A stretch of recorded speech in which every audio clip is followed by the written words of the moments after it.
Hello everyone, welcome to my channel. आज का topic है इम्यूनिटी इम्यूनोलॉजी, जो माइक्रोबायोलॉजी में दिया हुआ है। पूरा एक सेक्शन दिया हुआ है इम्यूनोलॉजी का, तो उसमें से हम स्टार्टिंग का टॉपिक उठा रहे हैं। सबसे पहले बेसिक्स दिया हुआ है इम्यूनिटी का, उसके ऊपर आ रहे हैं। तो इम्यूनिटी है क्या? लिखा हुआ resistant offer by the host against micro organisms और एनी फॉरेन सब्सटेंस। मतलब आपका जो भी कोई भी ऑर्गेनिज्म इन्वेट करता है आपके बॉडी में, तो उसके अगेंस्ट जो भी इम्यून रिस्पॉन्स आता है, मतलब जो भी होस्ट का रिस्पॉन्स आता है, उसको हम इम्यूनिटी बोलते हैं। इम्यूनिटी दो टाइप के हो सकते हैं, इननेट और एक्वायर्ड। नाम से पता चल रहा है, इननेट मतलब बाय बर्थ, और एक्वायर्ड से पता चल रहा है कि पूरे मतलब आप कोर्स ऑफ लाइफ में, कि जैसे जैसे आप बड़े हो रहे हो या फिर आपका एज हो रहा है, आप जो भी माइक्रो ऑर्गेनिज्म एनकाउंटर करते हो उससे आपका इम्यूनिटी बन रहा है। तो अब स्पेसिफिक पे आते हैं, तो immunity inborn resistance against infections. तो ये यूनिक फीचर्स पूरा बुक में अगर देखोगे तो डिटेल दिया हुआ, थोड़ा 2-3 पेज भर भर के थे, पर मेरे को पता है, मैं उस हिसाब से बता देता हूँ। एक्स इन मिनट कुछ कुछ पॉइंट्स है, ये तुमको लिखना होता है, उसको थोड़ा ब्रीफ बताना होता है। तो इननेट इम्यूनिटी मैंने बताया, तो सबसे पहले एक्स इन मिनट तुरंत होगा आपके बॉडी में पहले से इस चीज़ का एंटीबॉडी, कोई भी माइक्रो ऑर्गेनिज्म का, तो तुरंत काम करेगा, तो जल्दी काम करता है। इसको बोला एक्स इन मिनट। ठीक है, फर्स्ट लाइन डिफेंस है, सबसे पहले यही होना है। अगर मेरे बॉडी में इसका एंटीबॉडी है कोई चीज़ का, तो फर्स्ट लाइन डिफेंस हो गया। ठीक है, prior microbial exposure is not required. अब जैसे मैं बात करूँ, मतलब कि एक बार जैसा ऐसा नहीं है कि एक बार माइक्रोबियल एक्सपोजर होने का, एक्सपोजर मतलब जैसे कि कोई भी, जैसे मीजल्स का एग्जांपल हो, तो मीजल्स अगर मेरे बॉडी में आया, फिर एक बार होने के बाद, एक बार फिर बाद में एंटीबॉडी एक्टिवेट पूरा वगैरह, तो वो एक्वायर्ड में चला गया। पर ऐसा नहीं, इसमें पायरल एक्सपोजर की जरूरत नहीं, पहले से एंटीबॉडी है तो तुरंत वो शुरू हो जाएगा। ठीक है, वो चीज़ हो गया। Diversity limited in the sense कि रिपीटिव अगर 2-3 बार वो चीज़ होता है, तो उसमें इननेट का रोल नहीं आएगा। इननेट का सबसे पहले ही रोल आएगा। सबसे पहले अगर कोई जैसे कि किसी जिसका मेरे बॉडी में एंटीबॉडी पहले से है, अगर वो माइक्रो ऑर्गेनिज्म मेरे बॉडी में आया, तो उसके अगेंस्ट एंटीबॉडी बन के उसको किल कर दिया जाएगा। ठीक है, पर अगर वो रिपीटिव उसका एक्सपोजर हो रहा है, तो उसमें इननेट का रोल नहीं आएगा, फिर वो एक्वायर्ड में चला जाता है। ठीक है, वही इंटरलिंक की बात होती है, इननेट एक्वायर्ड एक तरह से। अब इननेट क्या है, बाय बर्थ है, फिर धीरे धीरे कोर्स ऑफ लाइफ में वो एक्वायर्ड होगा। ठीक है, तो वो चीज़ होती है। ठीक है, नॉन स्पेसिफिक, स्पेसिफिक नहीं है। ठीक है, ये चीज़ हो गया। नो मेमोरी, कोई मेमोरी नहीं है। पहले एंटीबॉडी आपके बॉडी में पहले से बनी हुई है, तो उसके लिए कोई मेमोरी नहीं बनाता वो, कि हाँ भाई ये आया था। ऐसा बस है आपके बॉडी में एंटीबॉडी, उसको मारा, खत्म। ऐसा मेमोरी इन द सेंस होता है कि फिर से कोई एंटीबॉडी, फिर से कोई एंटीजन आया, फिर से कोई फॉरेन मटेरियल आया, तो उसके बाद तुरंत वो एक्टिवेट होकर वापस मारे, ऐसा नहीं है। ठीक है, तो ये 7 पॉइंट्स है, तुमको 7 नहीं, आई थिंक सो 5 पॉइंट्स है, तुमको पता होना चाहिए। ठीक है, इसी के अपोजिट हो जाता है एक्वायर्ड। एक्वायर्ड बता दें, डिफरेंस की बात है वो पढ़ा देंगे। मैकेनिज्म की बात करें तो मैकेनिज्म क्या क्या होता है जो इननेट इम्यूनिटी में होता है। रिसेप्टर इंटरेक्शन, रिसेप्टर इंटरेक्शन कोई भी चीज़ है। अब तुमको सबसे पहले क्या होगा, कोई भी एंटीजन आया वो कहीं अटैच होगा, फिर कुछ कुछ मीडिएटर्स रिलीज होंगे जो उसको मतलब उसके साइट पे पहुंचेंगे। जैसे कि आपको इन्फ्लामेशन में पढ़ा होगा, उसी तरह से जैसे सरफेस मॉलिक्यूल, जैसे आपका बैक्टीरिया का surface molecule lipid polysaccharide LPS, वो हमारे बॉडी से अटैच होगा, मतलब टच होगा, या फिर कोई भी चीज़ है। होस्ट सेल में क्या होगा, toll like receptors. That's it. Component of innate immunity मैंने सिर्फ पॉइंट्स इलस्ट्रेट किया, उसमें थोड़ा डिटेल में दिया, जैसे एनाटॉमी, फिजियोलॉजिकल बैरियर क्या होगा, स्किन, म्यूकोसा, ये सब। तो ये हो गया। फैगोसाइटोसिस पूरा मैंने डिटेल में पढ़ा है, एंगल्फेंट ऑप्सनाइजेशन वगैरह, तो वो हो गया। वो इननेट इम्यूनिटी में आता है। Natural killer cells, natural killer cells आ गया। मास्टर सेल्स होता है जो सिस्टम में रिलीज करके फिर वो इन्फ्लामेशन में चला जाता है। डेंड्राइटिक सेल्स हो गया जो एपीसीज उसमें काम करता है, इसमें नहीं काम करता है। कॉम्प्लीमेंट पाथवे, कॉम्प्लीमेंट की तरह काम करेगा। बहुत सारे आपने पढ़ा होगा, बहुत कुछ दिया हुआ है आगे। पूरा कॉम्प्लीमेंट पाथवे एक बहुत इंपॉर्टेंट टॉपिक है, आगे मैं पढ़ाऊंगा। देखिए, इसमें मैंने सिर्फ हेडिंग्स बताया, ठीक है, क्योंकि उतना ही पता होना चाहिए। एक डिफरेंस वाला मैं टॉपिक बताऊंगा, बुक में से दिखाऊंगा, वही है। बाकी ऐसा मैं पूरा डिटेल में लिखने वाला चीज़ नहीं, क्योंकि एक एक चीज़ को तू पढ़ेगा। फेगोसाइटोसिस भी आएगा, नेचुरल किलर सेल्स के बारे में आएगा, मास्टर सेल्स के बारे में आएगा, डेंड्राइटिक सेल्स के बारे में, हर एक चीज़ के बारे में पूरा डिटेल आएगा। इसलिए मैंने सिर्फ पॉइंट्स लिखा हुआ है। Inflammatory response, restricted. अब साइटोकिन्स को मैंने थोड़ा इलस्ट्रेट किया है, क्योंकि इननेट का इधर ही हो जाता है, एक्वायर्ड में वो अलग चला जाता है। तो इसमें आता है tumour necrotic factor alpha, interleukin 1, 6, 8, 12, 16, interferon, हाँ इंटरफेरोन, हाँ इंटरफेरोन अल्फा बीटा, और आता है tumour necrotic factor beta. Tumour growth factor I think.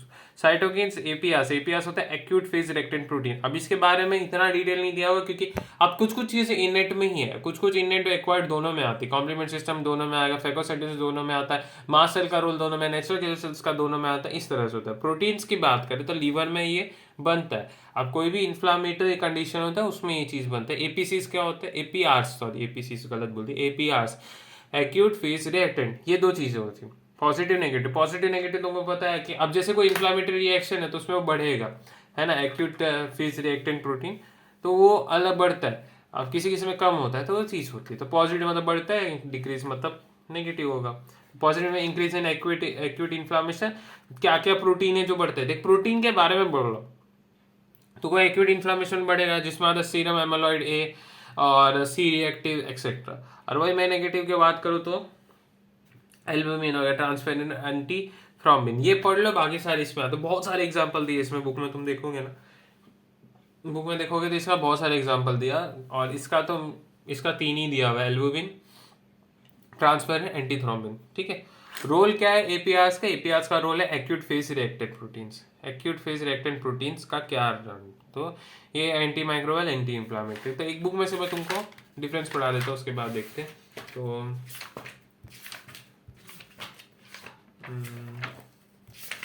ये देखो, दिख रहा है, हाँ देखो, थोड़ा ऊपर दिखाना पड़ेगा।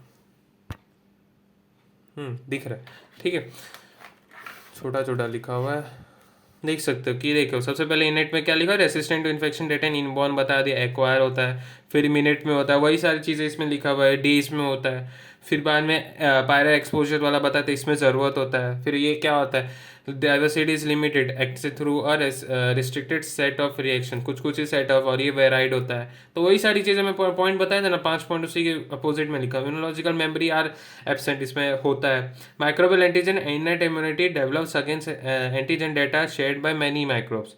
तो ये अलग चीज़ लिखा हुआ है कि acquired immunity develop against antigen data specific for each microbe. अब इसमें क्या है कि आप जो एंटीबॉडी बना रहे हो आपके बॉडी में, वो बहुत सारे एंटीजेंस को मारने के लिए बन सकती है, इसलिए बोलते हैं शेयर्ड होता है। ठीक है, शेयर्ड बाय मैनी माइक्रोब्स। और इसमें क्या है, कोई स्पेसिफिक ही है। एक्वायर्ड में क्या है, अगर तेरा बॉडी में कुछ जैसे कि डिप्थीरिया है, कोई भी, अगर जैसे मीजल्स का, मीजल्स का बहुत बात दिया हुआ है, तो मीजल्स की बात करो तो अगर बॉडी में एनकाउंटर मीजल का, तो मीजल का ही एंटीबॉडी होगा, तो वो चीज़ होती है।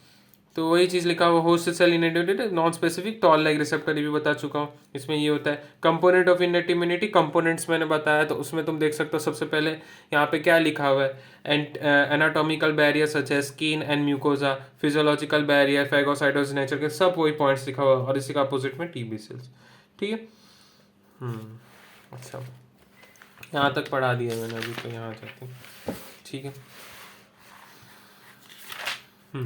अब आते हैं हम एक्वायर्ड और एडेप्टिव इम्यूनिटी पे। एक्वायर्ड और एडेप्टिव इम्यूनिटी की बात करें तो रेसिस्टेंस अगेंस्ट इन्फेक्टिंग तुमको पता आ गया, यूनिक फीचर्स में बता चुका, पूरा टेबल में भी दिया हुआ है। इसमें क्या इन्वॉल्वमेंट होता है, टी और बी सेल्स का, कॉम्प्लीमेंट पाथवे का होता है, एपीसीज का, that is antigen presenting cell, इसका रोल आ जाता है इसमें। ठीक है, और साइटोकिन्स का आता है response, occurs in a day, prior exposure, specific memory, ये सब। अब तुमको ये बात याद रखनी है कि एक्वायर्ड इम्यूनिटी 2 टाइप के होता है। एक्वायर्ड इम्यूनिटी होता है एक्टिव और पैसिव। एक्टिव पैसिव में एक्टिव पैसिव फर्दर डिवाइड कर जाते हैं, मैंने थोड़ा गलत बनाया, पर एक्टिव पैसिव फर्दर आर्टिफिशियल और नेचुरल। आर्टिफिशियल नेचर तुमको मैं थोड़ा बताऊंगा क्या होता है। एक्टिव एंटीबॉडीज डाल देते हो, या फिर एक्टिव मतलब कोई एंटीजन वायरस डाल देते हो, एंटीजन मतलब उस तरह से होता है। अब आता है एक्टिव इम्यूनिटी। एक्टिव इम्यूनिटी जो host immune system actively involve in production, activation गलती है, प्रोडक्शन पहले प्रोड्यूस होता है ना, नेटिव सेल्स बनते हैं, एक्टिवेशन हो जाता है कि जो बने है उसको एक्टिवेट, पर वो चीज़ है प्रोडक्शन ऑफ टी और बी सेल्स। तो एक्टिव इम्यूनिटी क्या होता है, जिसमें आपका होस्ट का इम्यूनिटी एक्टिव हो, है ना, एक्टिवली पार्टिसिपेट करे। तो नेचुरल में क्या होता है, जैसे मिजल्स एक बार मैं बोल रहा था, following exposure to microbial infection natural. Artificial में वैक्सीन, जिसमें भी मिजल्स लिखा हुआ है, वीक और डेथ और माइक्रो, वही लिखा हुआ है नेचुरली, आपके मतलब नेचुरली कहीं से आपको माइक्रोबियल एक्सपोजर हुआ तो, और आर्टिफिशियल आप पहले से दे रहे हो कि हाँ भाई ये प्रिकॉशनरी हो जाता है, ये चीज़ होता है। इम्यूनोकम्प्रेसेंट में एक्टिव इम्यूनिटी फॉल्स। अब इम्यूनोकम्प्रेसेंट में क्या होता है कि आपका इम्यूनिटी कंप्रेस्ड है, तो उनमें तो ये सब नहीं काम होगा, तो वो चीज़ हो गया। Simple long lasting. Long lasting कैसे होगा, क्योंकि अगर आपको कोई एक्टिव इम्यूनिटी, आपकी बॉडी ने एक्टिव इम्यूनिटी का यूज कर रहा है, मतलब आपका इम्यून रिस्पॉन्स से किसी माइक्रोबियल को मारा जा रहा है तो वो लॉन्ग लास्टिंग होगा, ठीक है। It usually last for a longer period but duration various, इसमें लॉन्ग लास्ट लाइफ लॉन्ग होता है, शॉर्ट ड्यूरेशन होता है, एक्ट ऐसे। तो इसमें द वायरल इन्फेक्शन जो ज़्यादा टाइम तक होता है, वायरल इन्फेक्शन का अगर एक बार तुमने उसको मार दिया तो वो ज़्यादा टाइम तक रहता है, ठीक है। फिर शॉर्ट ड्यूरेशन में इन्फ्लुएंजा, फिर has long as microbial is present it is spirocytes, और जब तक स्पायरोसाइट्स होगा तब तक ठीक है, वापस हुआ तो वापस प्रॉब्लम हो जाएगी। Active immunity primary secondary response, एक इंपॉर्टेंट टॉपिक आ रहा है, इस पे बहुत बार क्वेश्चन आते हैं इसके डिफरेंस पे या कुछ टॉपिक्स पे। तो 10 में प्राइमरी इम्यून रिस्पॉन्स की बात करें तो प्राइमरी इम्यून रिस्पॉन्स की बात करें तो एंटीजेनिक एक्सपोजर पहले टाइम, प्राइमरी सेकेंडरी में ये होता है पहली बार आपका एंटीजेनिक एक्सपोजर होता है प्राइमरी। अब इसका था लैटिन, अब मैं पीरियड्स पे जा रहा हूँ, मतलब कि क्या क्या होता है। लैटिन पीरियड क्या हुआ कि आप पहली बार तेरा माइक्रोबियल एक्सपोजर हो रहा है तो थोड़ा टाइम लगेगा ना एंटीबॉडी बनने में, है ना। पहले प्रोडक्शन होगा, फिर उसके बाद वो एंटीबॉडी बनाएगा, फिर जाके वो एंटीबॉडी जाके पहुंचेगा, इस तरह से होगा, तो थोड़ा टाइम लगता है। इसमें लैटिन पीरियड लैग पीरियड होता है। फिर बाद में इफेक्टर सेल्स बनते हैं, मतलब एक्टिवेशन हो रहा है टी और बी सेल्स का, ठीक है। जो इफेक्टर सेल्स बना रहे हैं तो टी सेल्स क्या बनाएगा, टी सेल देखो, नेटिव टी सेल, फिर activated T cell, effector T cell. T cell में क्या होता है, helper T cell, cytotoxic T cell. B cell बनाता है प्लाज्मा सेल्स जो एंटीबॉडी बनाते हैं, ठीक है, सिंपल। मेमोरी सेल्स हो गए एंटीबॉडी सेल, एंटीबॉडी सर्च। अब इसके बाद क्या होगा, एंटीबॉडी सर्च करेगी, आईजीएम पहले बनता है, वो चीज होगी जो लिखा हुआ antibody slowly rises peak and fall down, simple, ठीक है, इतना ही बताना था। और सेकेंडरी इम्यून रिस्पॉन्स, अब एक बार मेरा हो गया, एक बार पूरा रफा दफा हो गया, एक बार माइक्रोबियल आया उसको मैंने मार दिया, खत्म। अब सेकेंड टाइम एक्सपोजर है, सेकेंड टाइम या रिपीटेटिव जब भी 2 3 4 5 बार यूँ लिखा हुआ है, तो उसमें क्या होगा, लैटिन पीरियड बहुत कम होगा। पहले से एंटीबॉडी मेरे बॉडी में है तो इतना टाइम तो इतना लगेगा, एंटीबॉडी का पहुंच जाएगा तो मारना शुरू कर देगा, तो लैटिन पीरियड होता ही नहीं या फिर होगा थोड़ा। नेगेटिव फेस, नेगेटिव फेस एक बात है, तुम बोलोगे नेगेटिव कहाँ से चला गया, तो नेगेटिव एक बात होती है, समझो कि प्राइमरी एक्सपोजर में मैंने एक माइक्रोबियल को मारा, ठीक है। अब उसके लिए माइक्रोबियल के लिए एक ऐसी रैंडम अमाउंट बोलते हैं, एक माइक्रोब था उसके लिए 5-6 आपके एंटीबॉडी बने, तो एक ने एक को मार दिया समझो, अब 4 ही बचा, 5 ही बचा, अब वो वापस से दूसरे बार बचा रहेगा तो वो ऑक्यूपाइड कर लेता है। जैसे माइक्रोब आया उसका अमाउंट ज़्यादा है, फिर ऑक्यूपाई किया तो थोड़ा ऑक्यूपाई कर लेते, जैसे मैं रीड करा देता हूँ। It is because the expose antigen combine with pre existing, जो पहले प्राइमरी इम्यून रिस्पॉन्स में जो एंटीबॉडी था उससे वो कंबाइन कर जाता है, तो एंटीबॉडी का अमाउंट कम हो जाता है, तो इसलिए नेगेटिव फेज बोला गया। फिर एंटीबॉडी सर्च होगा, एंटीबॉडी सर्च क्या होगा, IgG, इस टाइम IgG होगा। तो बूस्टर डोज यहाँ पे इफेक्टिव नहीं होता, सॉरी बूस्टर डोज ज़्यादा effect, sorry booster dose active immunity में बात कर रहा हूँ, तो एक्टिव इम्यूनिटी में बूस्टर डोज ज़्यादा होता है, क्योंकि पहले में क्या है कि लैटिन फेज वगैरह होगा, बूस्टर डोज क्या करे, और देखा जाता है कि ज़्यादा डबल स्पीड में उसको मारा जाता है, ठीक है, पावरफुल होता है, ये पावरफुल लॉन्ग लास्टिंग और ये, ठीक है। अब पैसिव इम्यूनिटी, पैसिव इम्यूनिटी की बात करें तो पैसिव, मैंने एक्टिव बताया, पैसिव इम्यूनिटी जो होता है कि आपको पहले रेडीमेड में एंटीबॉडी दे दूँ, तो इसमें भी आर्टिफिशियल है नेचुरल, तो नेचुरल में क्या आता है आपका, आप मदर से ले सकते हो, तो मदर से IgG दिया जाता है, और आर्टिफिशियली आपका रेबीज में दिया जाता है, इम्यूनोग्लोबुलिन रेबीज में दिया जाता है, सिंपल। सिग्निफिकेंस क्या है, अब जैसे कि जो इम्यूनो डिप्रेसेंट है जिसमें इम्यूनिटी बहुत कम है, जो वीक है, तो उनके लिए ठीक है, मैं डायरेक्ट एंटीबॉडी डाल रहा हूँ, ठीक है, ना कोई मेमोरी का इसमें मतलब है, ना कोई फास्टर ज़्यादा होता है, कोई लैग फेज नहीं, नेगेटिव फेज भी नहीं, लैग फेज है। नेगेटिव फेज क्या होता है कि एंटीबॉडी कम पड़ गई, पर मैं भरपूर एंटीबॉडी डाल रहा हूँ, कोई एंटीजेनिक एक्सपोजर ही नहीं है। अब मेरे को मीजल से कभी कुछ हुआ नहीं है, फिर भी मीजल का एंटीबॉडी लेके बैठा हूँ, फिर कभी मीजल से अटैक करेगा, रेडीमेड एंटीबॉडी, ना ही लैग फेज ना ही नेगेटिव फेज, कोई मेमोरी भी नहीं रहेगा, ठीक है। अच्छा, ब्रिजेस बताने से पहले एक ग्राफ तुमको बताना है, बढ़िया है, तो बढ़िया ग्राफ बार बार आता है, अच्छा दिख रहा है, हाँ ये देखो, ये ग्राफ में तुम देख सकते हो, इसमें लैग फेज दिया हुआ है, देखो सबसे पहले कोई भी एंटीबॉडी देख, प्राइमरी एंटीजेनिक एक्सपोजर दिया हुआ और ये सेकेंडरी। तो प्राइमरी एंटीजेनिक एक्सपोजर में क्या हुआ, कोई भी एंटीजन आया सबसे पहले तो थोड़ा टाइम लगा उसका एंटीबॉडी में, फिर वो क्या हुआ, पीक पकड़ा, ठीक है, एंटीबॉडी सर्च हुआ, एंटीबॉडी सर्च में क्या होगा, फिर बाद में कॉन्स्टेंट हुआ, फिर फॉल हो गया, ठीक है, तो एक टाइम IgM का राइज होगा। अब वही मैं सेकेंडरी का बात करूँ तो सेकेंडरी में क्या थोड़ा लैग फेज देखा जाएगा, फिर नेगेटिव फेज, क्योंकि जो एंटीजन है वो प्री एग्जिस्टिंग एंटीबॉडी से बाइंड करके एंटीबॉडी की कम हो गया, फिर एंटीबॉडी सर्च देखा जाएगा। तो सेकेंडरी रिस्पॉन्स में कितना बड़ा सर्च दिख रहा है, देख रहे हो, तो ये IgM की वजह से होता है, हाई स्टेज, हाई ट्राइटर, ट्राइटर मतलब ज़्यादा अमाउंट में, लोअर ट्राइटर होता है, ठीक है। तो ये ग्राफ बड़ा इंपॉर्टेंट है, ये ग्राफ को पूछा जाता है या फिर ड्रॉ कर देने का कोई भी एग्जाम में पूछ ले तो, जैसे डिफरेंस वाला टॉपिक है, ये भी टेबल बहुत इंपॉर्टेंट होता है। हाँ ठीक है, टेबल होता है, फिर यहाँ पे भी एक टेबल दिया हुआ था, ये सब रीड कर लेना, वैसे वही टॉपिक से जो मैंने बताया था। ब्रिजेस मतलब क्या है, जो दोनों में आते हैं, ठीक है। अब मैं उस पर आते हैं, तो bridges between innate and acquired, मैंने बीच में बोल रहा था कि इननेट एक्वायर्ड दोनों में कुछ कुछ चीज़ें दिख रहे हैं, तो सबसे मैक्रोफेज और डेंड्राइटिक सेल्स आते हैं। फिर एडीसीसी, एडीसीसी होता है आपका antibody dependent cell mediated cytotoxicity, इस पर एक डेडिकेटेड टॉपिक है, अच्छा खासा टॉपिक है उसमें। कॉम्प्लीमेंट्स हो गया, साइटोकेन्स हो गया, ठीक है। अब कुछ और भी है, जैसे इम्यूनिटी के टाइप है, मैंने एक्वायर्ड है जो इननेट बताया, उसके अलावा भी एक होता है लोकल म्यूकोजल और हर्ड। लोकल म्यूकोजल क्या, जो म्यूकोजल सरफेस पे पाए जाते हैं, इसमें एग्जांपल है आईजीए, और ये नेचुरल इन्फेक्शन लाइव ये सब में होता है ओपीवी, ठीक है। तो ओपीवी एग्जांपल है ओरल पोलियो वैक्सीन।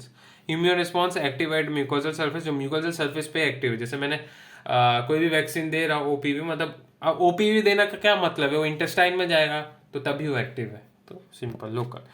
और हर्ड क्या होता है, कम्युनिटी को देखा जाता है, ठीक है। तो कंप्लीट होता है, ये पूरा स्टार्टिंग वाला टॉपिक था, इसमें अच्छा खासा मतलब इंपॉर्टेंट है, पूछा जाता है प्राइमरी सेकेंडरी रिस्पॉन्स पे, बहुत बहुत बार क्वेश्चन आएगा डिफरेंस पे, तो वो वाला टेबल वाला तुम बना सकते हो और एक ग्राफ बता सकते हो। तो बढ़िया लगे वीडियो तो लाइक शेयर सब्सक्राइब कीजिए, शेयर कीजिए, और अगला टॉपिक में एंटीजन एंटीबॉडी सब टॉपिक भी बनाऊंगा, बढ़िया इम्यूनिटी का अपन देखते बनाएंगे, ठीक है। Thank you.